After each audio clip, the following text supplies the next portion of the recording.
Hello guys, ngayon ibabahagi ko sa inyo ang nightlife dito sa Philippine Arena.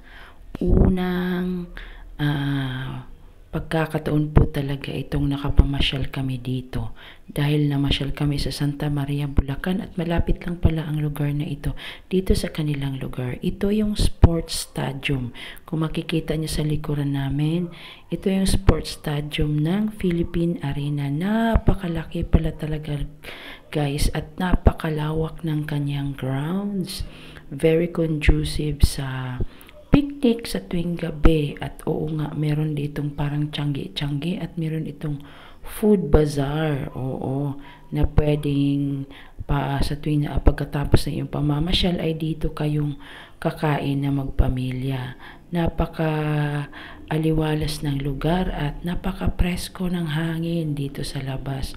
Sa pagkakataong ito ay konti-konti lang yung nagpapalarawan ay dahil medyo malalim na ang gabi na ito. Ito ay mga nasa 9 o'clock na onwards ang time. Kaya nagsasamantala din ako kumukuha ng video. May mga pailaw din na ganito sa tapat ng for sports stadium ground. Naku, naubos talaga yung energy ni Jacob dito sa katatakbo-takbo. Pawis na pawis siya sa katatakbo dito sa sports stadium ground na malapit sa Philippine Arena. Ang Philippine Arena ay may kalayuan pa dito, doon sa kabilang building na medyo madilim na. Ang nakakatuwa pa itong pailaw na mukhang na figure niya ay radio cassette. Oo. At oo, ito na nga na pawis siya at nauubos ang kanyang energy dyan sa pagtatakbo dahil sobrang saya niya. Oo, 'di ba? Marami ding mga makikita mong nagdi-date siya, nagkukwentuhan, o 'di ba? Napaka-aliwalas ng lugar.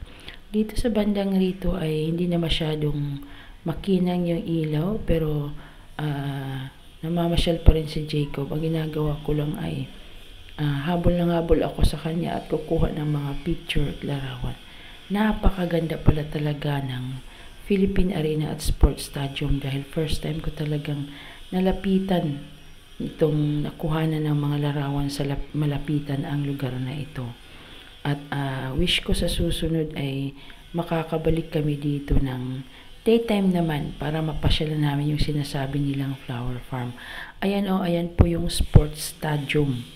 Oo. At ang kabilang banda doon, ayan yung kanyang grounds. At sa kabilang banda doon sa unahan, ando na po yung Philippine Arena, yung pinagdadausan ng mga malalaking konsyertong ginaganap dito sa Pilipinas. Napakaganda talaga ang lugar na ito.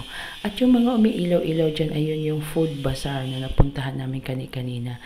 Medyo nasa malayuan akong kumuha ng picture, gawa ng video dahil nag-aantay na kami sa aming susundo sa aming sasakyan para pupunta kami ng Santa Maria, Bulacan. Ayan. At yun lamang po. At sana gustuhan nyo aking video yung ibinabahagi. Maraming salamat sa inyong panonood. Kung nagustuhan nyo aking video, react, follow, and share. At maraming salamat.